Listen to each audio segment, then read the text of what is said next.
All right. I remember the record button. Good man. Well, every once in a while, it's you're trying to get everything ready, and that's kind of one of the last things you think of doing. Yeah.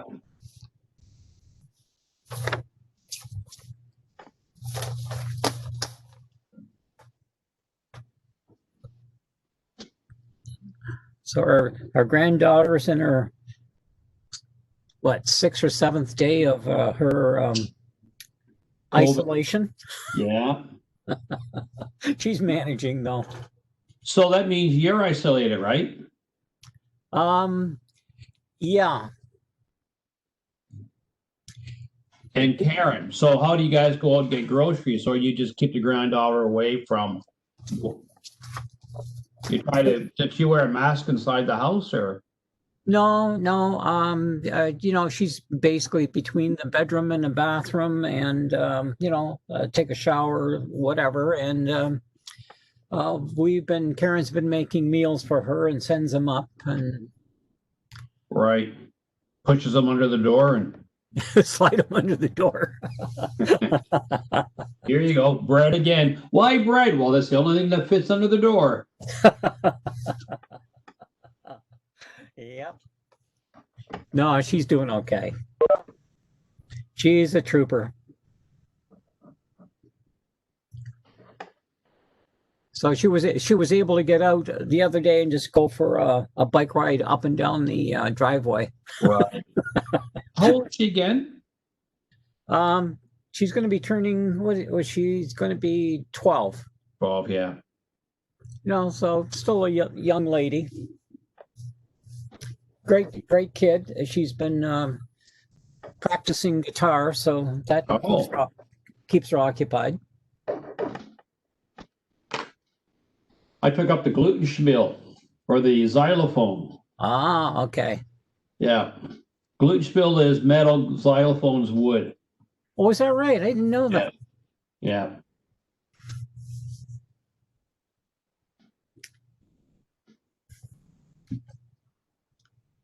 Yeah, I love music, but I never got into being able to basically play an instrument. No. Too much Deep Purple in your days. Yeah, that and Grand Funk Railroad. Certainly. Yep. Yeah, a lot of that going on back then. That's right. Yeah, we used to Karen and I used to go to a place in Detroit called the Grandee Ballroom, and you might as well called it the marijuana a venue for looking and watching groups. But what they used to do is have live shows there. Yeah. Yeah, we went to some pretty good shows there, and it was like maybe a small venue, maybe 1,000 people. Is that like the Belgium Club in Delhi? Yeah. Do you remember that spot? I remember it. I never went to it. Yeah. That's before like Guess Who and Lighthouse used to play there before, right? That's what it started out. Yep. Yeah, we had another club here locally called the Irish Club, and they used to bring in some pretty good bands. Right.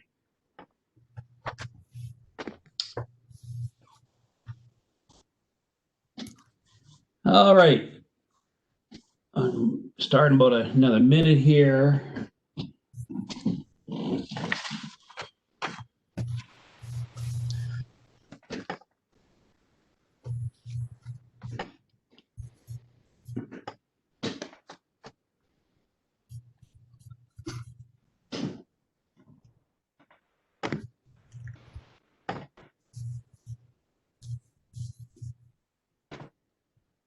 Oh, you can do a polling on this as well. I'm just still discovering some of these items. Yeah, you can do a poll. Yeah, there's a poll feature on here. Yeah, I just saw that. So, okay.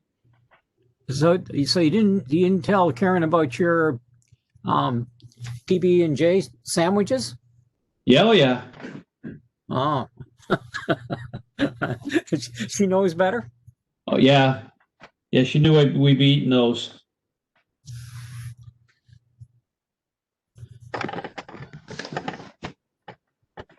All right. Just now.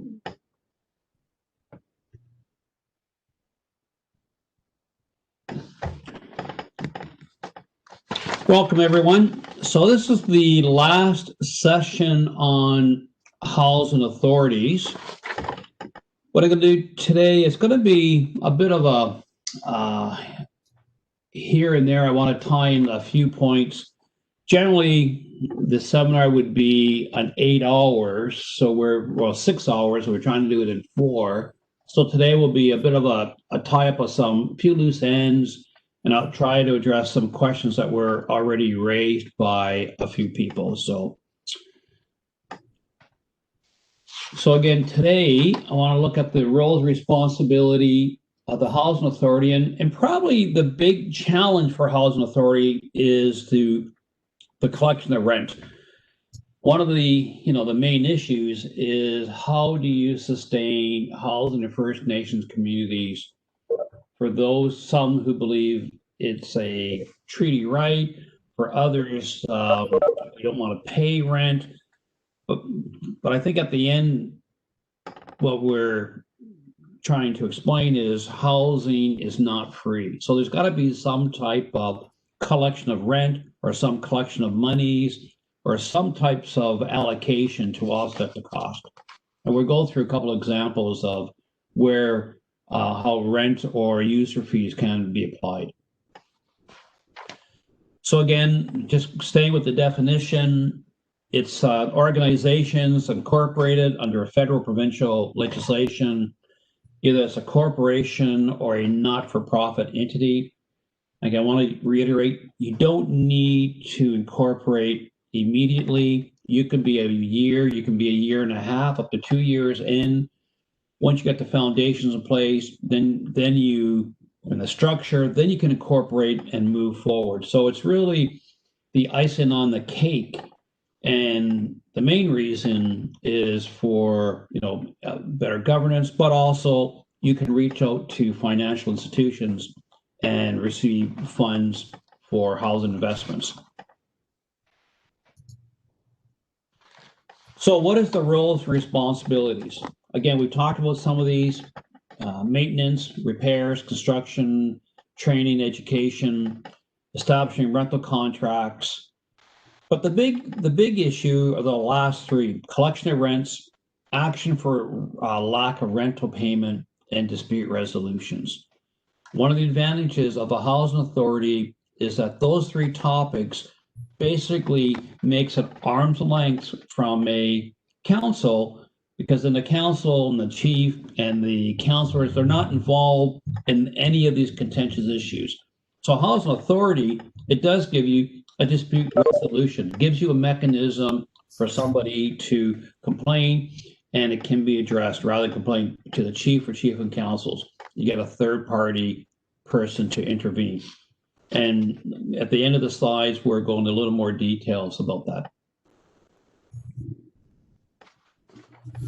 So some of the challenges and issues to implement a housing authority: again, independence, the autonomy. One of the big issues is turnover. And there's 2 turnovers there. One is turnovers of housing managers, which we know is quite high, probably one of the highest, as well as political leadership turnover. One of the challenges for when you move on a housing authority is sustainability politically. So in some cases, a chief and council say, this term we're going to move to a housing authority, and you have to pay rent and get in structures, and this is how we're going to move forward. Where somebody may move on a campaign to say, oh, well, if you vote for me, we are not going to have any rental allocations. We'll take the money from this fund to offset the cost, and people shouldn't worry about it. And we know that happens a lot in a lot of the communities. So one of the suggestions, if you make it a band council resolution, it's a little harder for chiefs and councils to overturn a previous council's initiatives. Operating environment.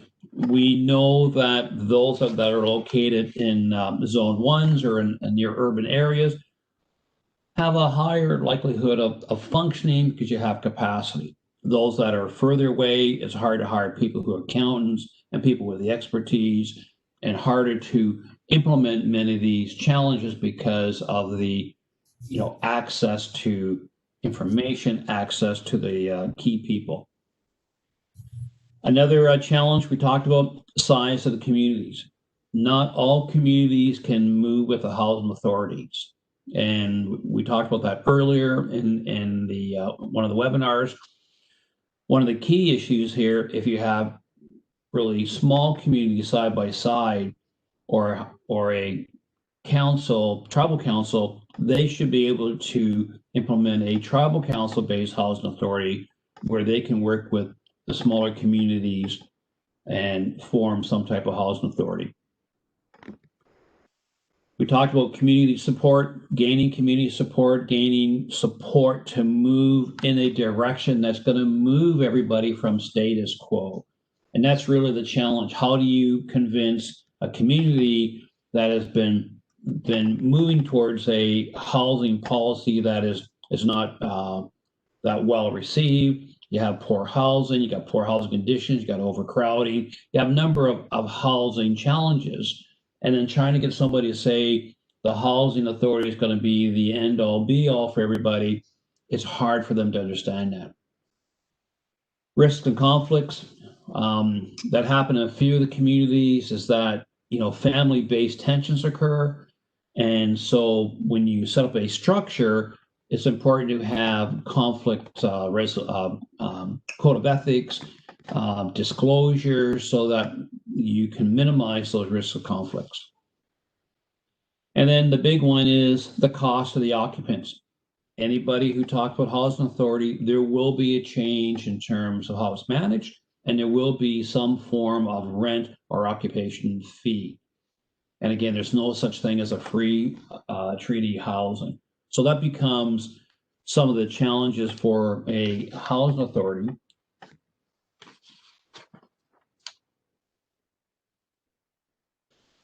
So the big challenge is how to depoliticize housing. And again, housing authority sort of is a movement in that way where you're going to depoliticize, you're going to change the dynamics of housing, you're going to try to improve housing conditions. But there's also other areas that sort of indirectly relate to housing authorities. So for example, access to mortgages and loans. So some communities may not be able to obtain, or through the housing trust fund, or through a number of ways, their appropriate housing because they don't meet the criteria, or they're in a third-party management, or they're close to third-party management. That could be a limitation. Land tendering. How do you provide, the piece of property for a member to live on? So some have, CPs out west. You lease the land for 90 days. You also have the matrimonial home situation legislation. How do you deal with that? The other big challenge is capacity to pay rent. We know that many of these communities don't have a strong, economics where people are working and they can pay their rent. So some areas that are vulnerable communities, we know that the opportunity to pay rent or a large set of rent is hard. So sometimes the rent's got to be adjusted for the economic area. Again, we mentioned about locations, partners for investment. Generally, you want to reach out to the banks, but then, the banks will have to look at the stability of the communities. So if they see councils overturned every 3 years, if they see the politics of council, the communities not getting along, it's going to be really hard for investors to invest in those communities where they get nervous over, inconsistent or communities that are not moving forward. And the big issue is, communities do have a tough time understanding how to move from status quo to something like a housing authority. And again, it's been my experience on community presentations.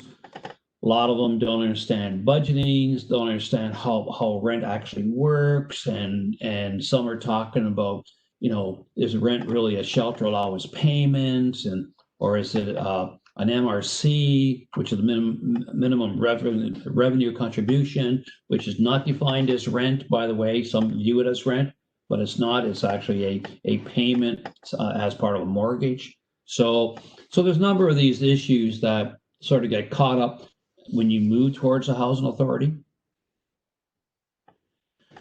Some of the success factors, again, if you read the podcast, listen to the podcast on housing authorities, some of these points came out. And, again, it's leadership, visionary, chiefs and council wants to depoliticize housing.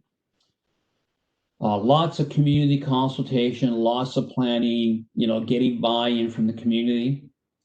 A lot of financial management, showing how it will be the cost factors, how housing would be improved. There's monitoring and evaluation. There's accountability back to the board. Again, the big one, appeal process, dispute resolution mechanisms. We know, and again, we'll talk about this further, but many communities do not have dispute resolution mechanisms for housing. And so what happens is that, a community will introduce a rental program, and community members say, well, I'm not paying you rent because, my window's broken and this is damaged. And then the council comes back and says, well, if you pay your rent, we can fix it. And they say, well, no, you fix it first, I'll pay the rent.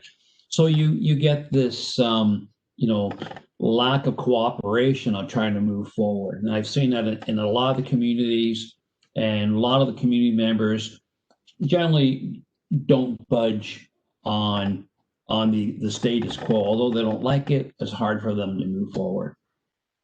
And again, the big one, which is promising, is the accountability and transparency between chief and council, but more important, how housing authority and how decisions are made. Extremely important.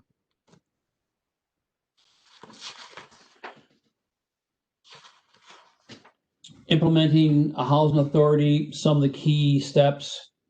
Basically, I see it come down in two ways. I've seen it happen from leadership, from community members wanting change, and also from the top. So chief and council saying they want change. So basically, there's got to be some leadership, vision, direction, and commit to implement over time. Again, these don't happen in 3 months or 12 months. They can take 2 to 3 years for a housing authority to really be fully implemented. And again, planning, community research, community consultation. It's important to continuously inform the community on how the housing authority is moving forward. The big one is, showing that there's a capacity for planning, for implementing, comprehensive planning. Again, decisions that have minutes that are broadcasted, that are very seldom held in camera. There's a process for how decisions are made. People who have involved in decisions, they're not in conflict, or they have disclosed that they're in conflict. Because if you make decisions and it goes out to the community, people are just going to roll their eyes and say, oh, well, yeah, I'm not surprised with that decision because it's really to favor his family member or his aunt and uncle. So you have to ensure that any decisions are not clouded by that type of response. And again, responsibility and accountability are the key there. If you go to our website, we have another document there called Rental Policies and Programs Addressing Key Issues and Challenges.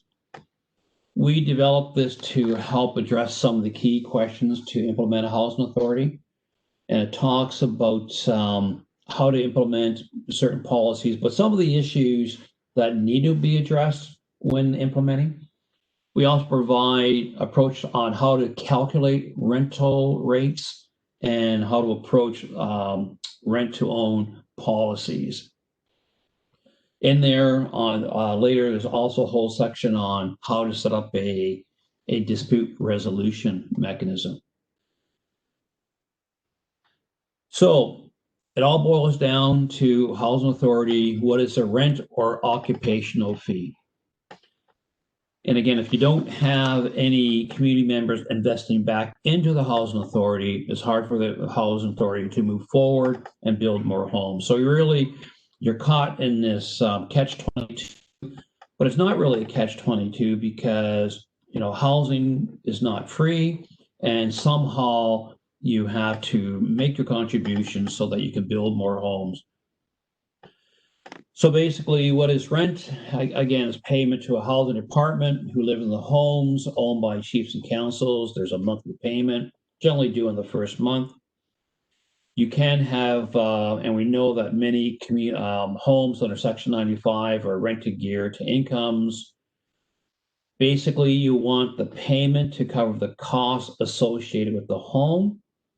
And that includes, any maintenance cost, any long-term investment cost. And as part of the rental fees, you want the tenants to be responsible for all the utilities and insurance and basic home maintenance. And again, you want them, once they move in, use your light bulbs, all these doorknobs are on properly. And you want the tenants to become responsible for some home maintenance. In some cases, we do offer a home maintenance course, which I think is going to be one of the webinars we're going to hold, basic home maintenance.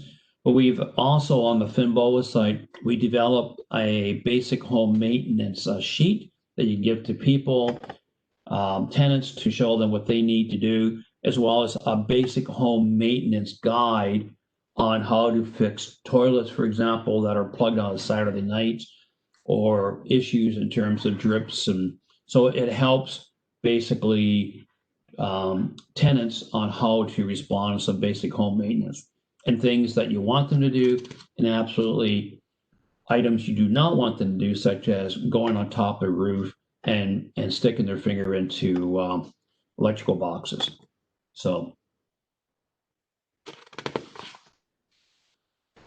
for the next few slides here, I just want to focus on setting rental rates. So there's a number of ways that rental rates can be set. Council can set them based on the number of bedrooms. So each bedroom is $100. So that's 3 bedrooms, that's $300. You can set it by square foot of the house. Generally, they're 968, just under 1,000 square feet. You can charge based on the adjacent communities. What are they charged in terms of rent? You can also base it on the tenant's financial ability to pay a monthly fee. So in this case, they would have to provide some type of income support. And based on that income support, it would be 10% of their monthly cost would pay for that would be their ability. And so a lot of the communities actually in Europe, and many of the social housing is based on a monthly fee on your ability to pay. The other one, which is used by many of the communities, is CMC payment for housing, which is a minimum revenue contribution plus an administration or an operating fee. So if the minimum revenue contribution is $300 or $400, you can add 10% on top of that and say it will be, $440, for example. Another method is a percentage of the outstanding mortgage on the home. So if you have a mortgage payment, the council of $1,000 or $2,000, it could be a percentage of that to offset the cost. The other rent setting is based on the condition of home according to outstanding debt charges. So in this case, you would make an assessment of the home being $500, but because of the state of repairs, you can drop the cost and say, well, it will be $200 rather than $500, knowing we're going to fix the windows and we're going to fix, A, B, C, and D. In that case, then next year it will be $500. One of the big challenges is talking with the communities on how to set rental rates. We found in a couple cases where the community had input on how to set their rates, there was a stronger likelihood they will accept the rental payments rather than being told that this is how it's going to be set. So a housing authority could work with one or all of these depending on the community and depending on the dynamics. And we know in some other communities that those that were chief and councils, they have to pay 25% of their fees if they're employed. So that those who work for chief and councils, they have to pay for their existing rental structures up to, some is 25, I heard up to 30%, which is actually quite a high payment.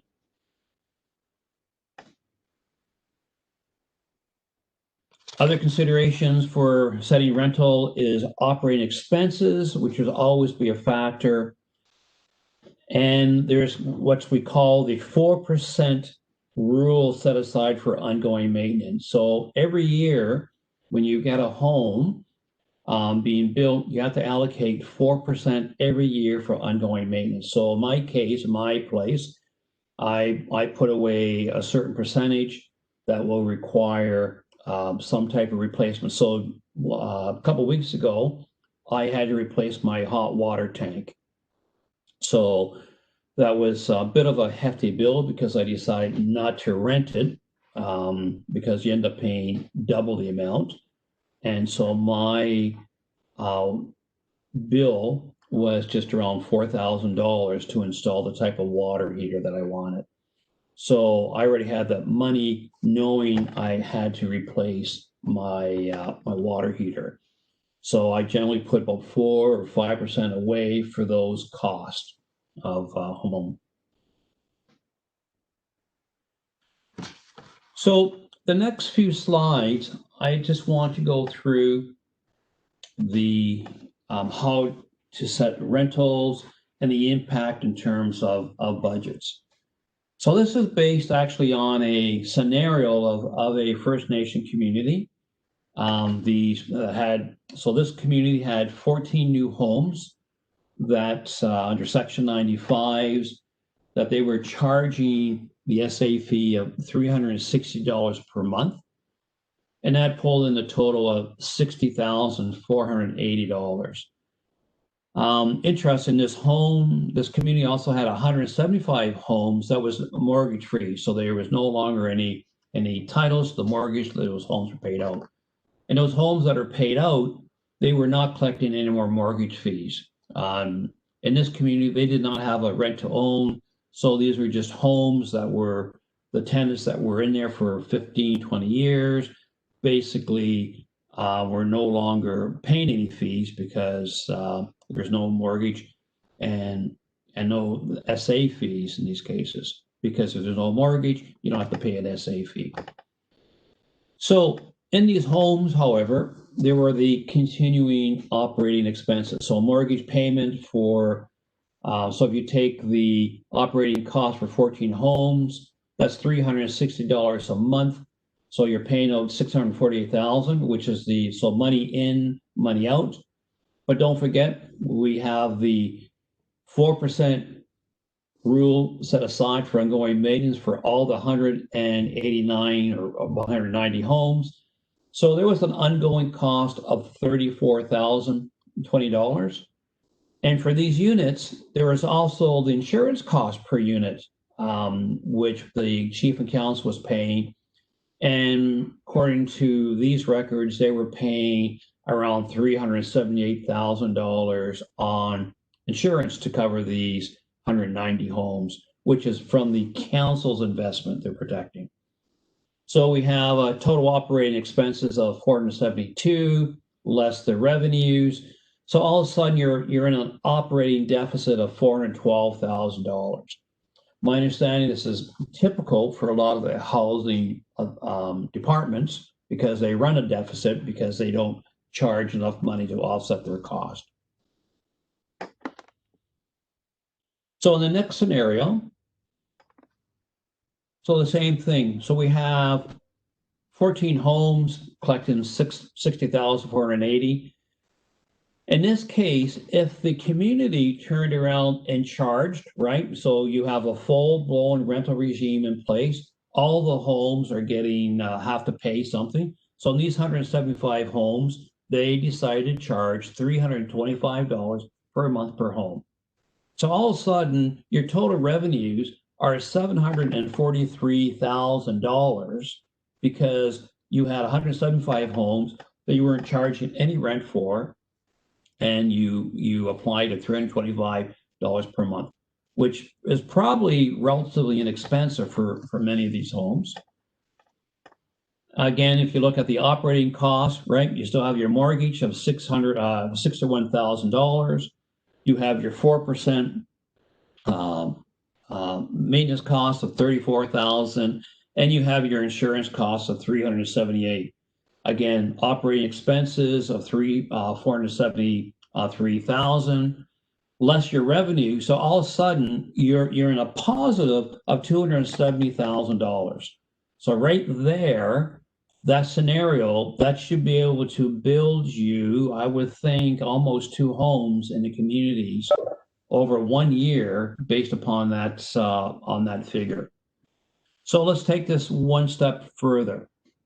So under scenario 3, so you have 14 homes at 360 at 63,000, but you cover the operating cost in those revenues.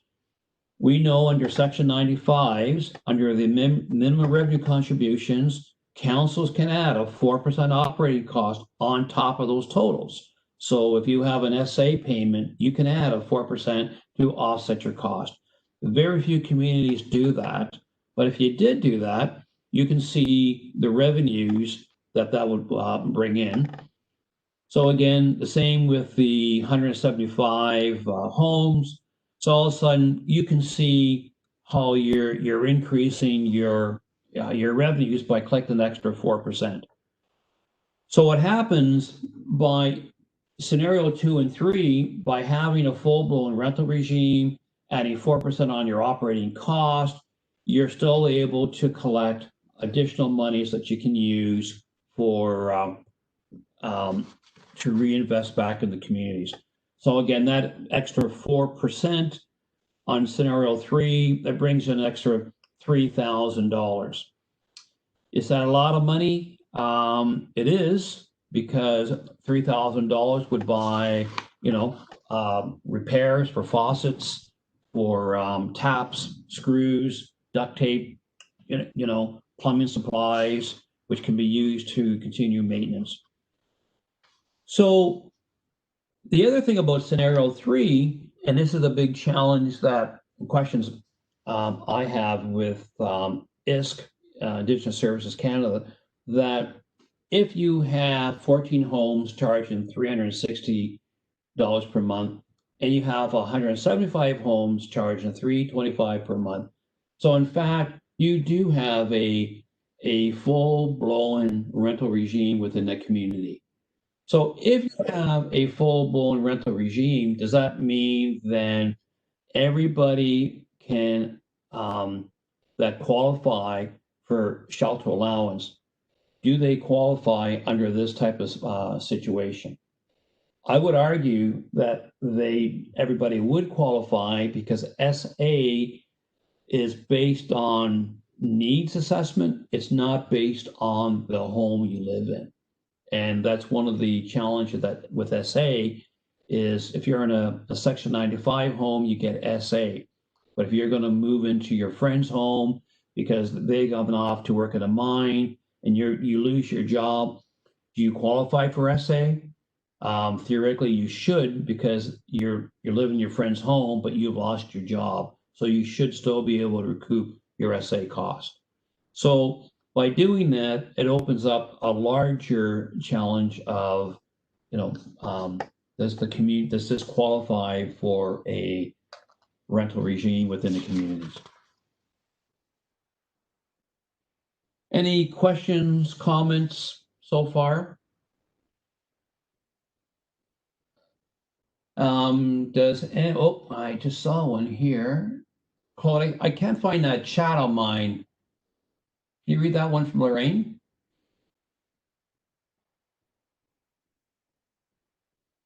Let me see. Let me find chat. One moment. Where we go? Oh, there we go. All right. I got a couple of chats here. Does anyone know whether a policy reducing rent on a house in poor repair till it is repaired is an acceptable policy for ISK rental regime requirements? My experience is that applying rent across the board for banned housing, as I understand is required under the accepted rental regime, is one of a bottleneck for communities in moving forward with rental regimes. Members living in older homes in poor condition balk at the idea of paying rent the same as those living in newer homes. Absolutely agree. That's the challenge. And I'm just not sure how to move forward. I know in some cases, homes that are in poor repair are assessed at a lower rental assessment than the newer homes. And again, what makes a new home versus an old home? So it's an excellent question, and I know a lot of communities are faced with the same situation. I don't know, does anybody have any comments or on Lorraine's input?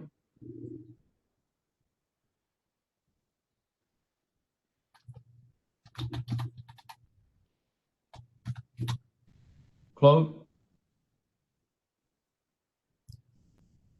Okay. All right. Go ahead. I'm saying look like we're good so far.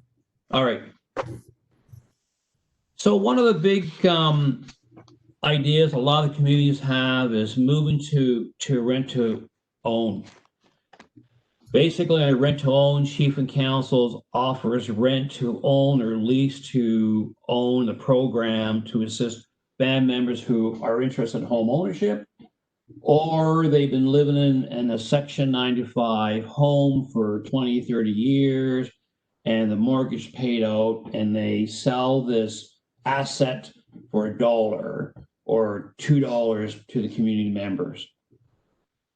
The document I talked about, we go into more detail about the rent to own and how to implement it. I think the rent to own scenario poses a lot of challenges. And the first one is giving a community asset to a Section 95 where there's no agreement clearly up front that in fact after 35 years it would be a rent to own. So generally what happens in a couple communities I've been involved with, they say, okay, we have these 5 homes, we no longer have a mortgage, we just want to sell these for $1. And the band and the community member comes back and says, well, wait a minute, I don't want that home because you haven't replaced the roof, it's leaking, it's cold, it's drafty, it needs a new furnace, it needs new windows, it needs a new door, and the stairs are broken. So we're not going to buy it for $1 because we take on that asset. So in some cases, the community will turn around and say, well, I'll fix that, and then we'll give it to you. But then those monies to fix it have never been calculated on that 4%. So then the community, in terms of the community asset, puts themselves into more debt to offset that house. The other challenge with rent to owns is that who qualifies for a rent to own versus families that do and families that don't. So what happens, you take a commune which is a First Nations home, and you're allowing some to own and some not.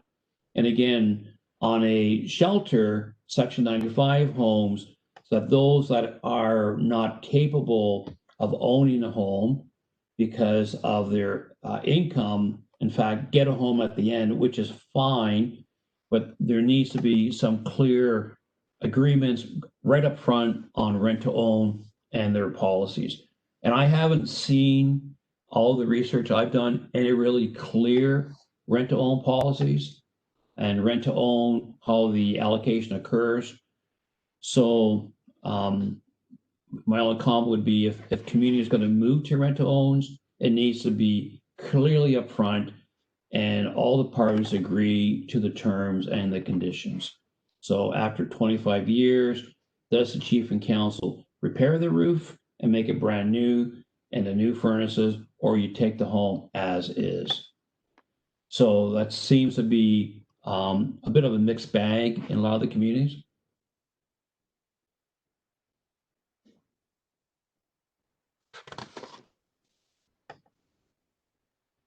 But one of the other ways is to how to provide rental incentives. And again, this is a little controversy. I don't think it's that bad for First Nation communities. It's offered off reserve. So for example, there is a place around the corner that's just built, and they want to get new rental people in there. So they're offering a bonus. If you sign today, they will pay for your cable hookups, or they will give you a gift card for, Walmart. So there's incentives there to get people to sign up. And I believe, similar rental incentives could be and should be considered for within the communities. So basically, you're providing a discount of the rent so people will make their payments on time. So, for example, one of the ones that work in one of the communities was that they have a bonus or rebate. So, for example, at Christmas time, they get a $50 check if all the rent on the previous 12 months have been paid on time. And they also get a discount on rent that is paid electronically. So somebody pays that you take off at $10, $15. As I mentioned, a gift card. If a tenant makes 5 early payments, then the first week of December, then they get a bonus check or a gift card, a Tim Hortons card. But it also includes a penalty for late payments that is paid 2% for late payment charges. So again, if you're late, you pay an additional fee. What happens in some cases, by paying on time, the council can offer a letter of reference to the tenants to help them build their credit rating. So if they're applying to get a loan for a truck or a vehicle, then a letter from chief and councils will state that they've been paying their rents on time and that they're they're a good credit and standing. What happens as well is property upgrades such as painting, new flooring, or appliances. And so that sort of goes along the same line. If you go to our home on the res, and I believe it's within our second one's called community makeovers. We talked to 2 communities, one in northern Quebec, that offered incentives for people to look after their homes and to tidy up and to pay rent on time. And those that paid rent on time and looked after their properties, they were able to submit their names into a draw. So the draw was pretty simple. It was, for example, a new doormat, a new door getting painted, new lights for outside. And anyway, this program really took off to the point where they were offering appliances, new carpet inside. In some cases, they have a community draw for an ATM, or sorry, an ATV.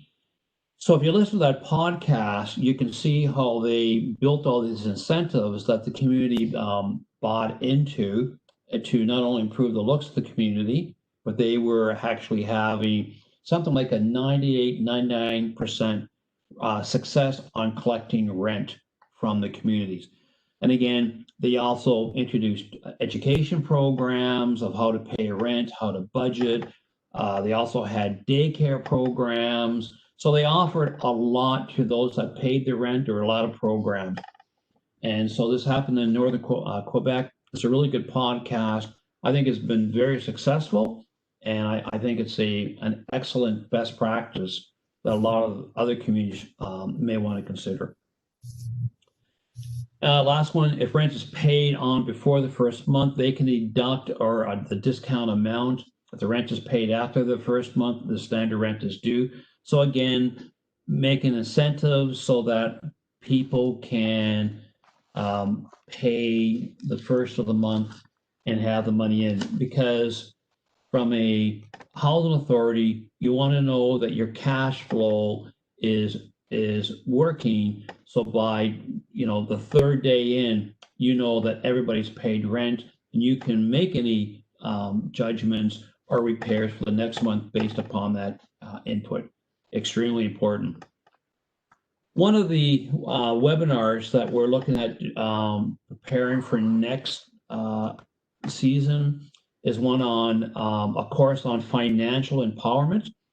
And this will include financial planning and decision making around how one budgets to include rent and family gifts. And so it's really how to manage your money within your family. And so we're looking at that webinar for the new year. I reached out to a prof from University of Regina that gives an excellent course on financial empowerment for First Nation students at the university.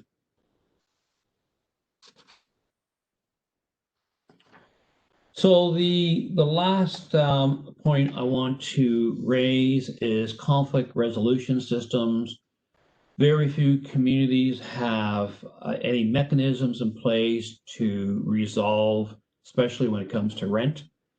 In the document that I'll pass out at the end of this presentation, we go into details about a conflict resolution. And basically, a conflict resolution, the spectrum above, the emphasis on preventing disputes in the first place. So if you have, proper paperwork, proper clarity, proper understanding, the old adage is an ounce of prevention is worth a pound of cure. And that usually is what a conflict resolution, you want to prevent things happening before they even become a conflict. So if you have clear rental agreements, clear understanding, roles, responsibilities, the tenant does this, the council does that, you're supposed to do this, we do that, you minimize your resolution, you minimize your conflicts. And again, you can sort of see at the line below, there's a number of, informal, you can, the private, you can try to find your win-win situation. And then there's the more formal, the mandatory, there's legal, there's public exercises. What we're suggesting in landlord tenant relationships between the chiefs and councils, that when a council is redoing their housing policies, we highly suggest to adopt the Provincial Landlord Tenancy Act legislation. There you have your applications, the processes, everything is clear. But where the provincial legislation says that, if things fail, there's a dispute board or you go to court, I would change that to say that you would have a conflict resolution mechanism in place. And generally that would be trying to resolve the problems within the community, and if not, hiring a mediator to come in to mediate the problem. So by adopting provincial legislation, all you have to do is just make a few changes and include conflict resolution and remove, anything that makes reference to courts or tribunals or boards off reserve. Some communities are moving that direction, and it makes it really easy for a housing department or a housing authority to move forward with a full-blown, rental regime and rental payments. Because what a lot of communities are found is that members that lived off reserve, they know what a landlord tenancy act is. They understand there's a contract. They understand their roles and responsibility, their roles as a tenant. They know the roles of the landlord. And then when they move back to the communities, they're saying, well, this is really vague because there's no clarity on processes or challenges. So a lot of the pushback that's happening are people that are moving back in the community saying, well, we're used to having this. How come we don't have that same function or close that function within the communities? So the conflict resolution, it's on page 25 of the document, goes into some details. And if you want individuals to help, reach out to us and we can provide you with some names, because there are people who are registered certified mediators and some who specialize within Indigenous communities. So that wraps up the 4 sessions on housing authorities, some of the challenges. As I mentioned earlier, there's probably about a half a dozen that are legally structured as a housing authority. There are, I would think, about another half a dozen that operate as a housing authority but have not incorporated. They seem to be fine at that stage. A couple of the communities I talked to, though, they're now going to incorporate because they're at a level where they want to reach out to financial investors and improve their housing stocks and operate it through the housing authority. So if there's any other comments or notes, and so what we'll do is we'll send out everything earlier. I'll resend that with these more up-to-date documents and make sure all the slides are sent out to everybody. And if there's no comments, if anybody's moving towards housing authorities or have any questions, reach out. We've written a lot on it. We can help you to stick handle, some of the challenges. We have PowerPoint presentations, which you may want to use to move forward. So we have a lot of the packaging already done to help people move in that direction. So hopefully, this gives everybody a little more of a comfort level trying to move forward. So I don't have any comments. So tomorrow we will start a whole series. It's a number of weeks. Chloe, do you want to go into a little quick detail? Hello, yes. We're going to start inspecting existing dwellings tomorrow, same time. And it goes for 16 sessions. So it's a pretty intense amount of time to cover. But at the same time, typically, if this was in class, it would be about 40 hours of instruction. Really what we're looking at and talking about is homes in general, but also the systems within a house, and looking at it from a number of different points of view. So I like to call it out as if you were going to inspect or have to analyze some of the systems in a house. So we're going to tell you about what should be, and quite often what I have found as an inspector in the field. So we're going to take a look at the various systems, and along with it, we're going to talk about things such as not just the systems, but also some pretty common typical defects. And there'll be some slides that'll indicate some of my experiences and some of the others that others have shared with me. I'm going to talk about reporting, inspections, and give you a really good roundup of the house basically as a system, and maybe some ways to improve, if not possibly even build better homes. Okay. Thanks, Claude. And on that note, thank everybody. And over the next day, we're send out another big package. It'll be a bit of a repeat, but there's other documents that people weren't getting, so it's easy for us to resend all the information out again. All right, thanks, and I look forward to talking to everybody tomorrow.